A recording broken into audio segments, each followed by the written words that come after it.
4 weeks ago, she ran a 32:24. This is what a 30:52 looks like and what changed. Now, we're not just analysing a run, we're analysing progress. Same athlete, different outcome. Previously, in part one, she ran a 32:24. Now in part two, a 30:52. This is PARKRUN progress report, or not PARKRUN progress report, where I'm analysing one of my trail marathon runners, Pip's 5K time trial. She ran 90 seconds faster in 4 weeks. But the real story isn't just the time. It's the way she ran the time is completely different. The biggest change was pacing control. In part one, she looked fast, or had a fast start, steady fade, and then loss of rhythm. Part two looks like an even controlled pacing, consistent splits across all miles, no late collapse, and that's the biggest upgrade. She didn't just get fitter, she learned how to use her fitness. Pacing pattern, the breakdown through to stability. In part one, her first mile was a 9:45. Her second mile was a 10:17 and then an 11:14.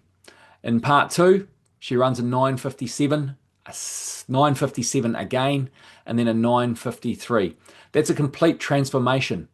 Instead of losing time every mile, she's now holding pace consistently. And that's where the bulk of the 90 seconds comes from. The heart rate tells the story of progression. In part one, the heart rate was flat, slightly decreasing, going from 168 down to 165. Body backed off due to fatigue. In part two, 161 in the first mile, 165 and then 170, which she held for the remaining 170 meters to finish off the 5Ks. Nice and steady, and that's what we want.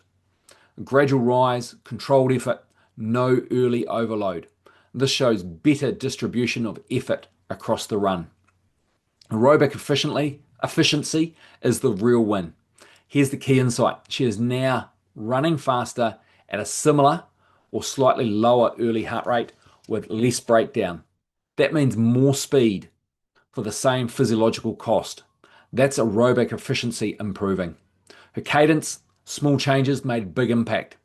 In part one, the first mile was 87 strides per minute, dropping to 86 strides per minute, and then down to 84 strides per minute for the third mile. Even dropped down to 83 in that final 170 meters. It was declining.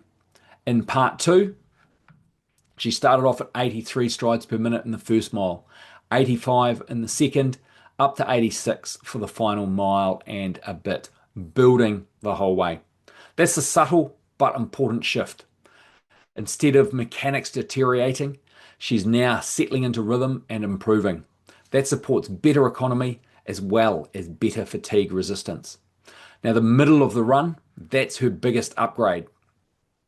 In part one, this is where everything fell apart. In part two, this is where everything holds together.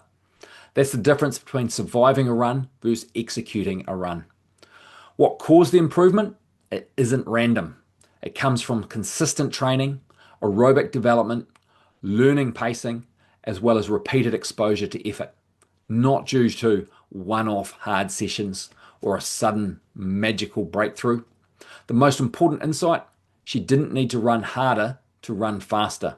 She just needed to pace better, distribute effort, and stay controlled nice and early. What this means going forward, because this still wasn't an all-out effort, nor was it a full red line through to the finish line. There's still room for more speed. Very realistic next step is to go under 30 minutes, and now she's got the skill set to do it. A key takeaway is that her fitness gave her the potential, and that pacing is what unlocked it. This is best described as a clear progression from inefficient pacing to controlled execution, driven by improved aerobic efficiency and consistency in her training. The biggest gains didn't come from running harder, they came from running smarter. So that's the difference. Not more fitness, not more effort, just better pacing and consistent training. 4 weeks, 90 seconds faster, and a completely different run. If you'd like me to break down your own park run or 5K like this and show you exactly where you can improve. You can apply for your own PARKRUN progress report at the link below. Ka kite anō, and I'll see you in the next video.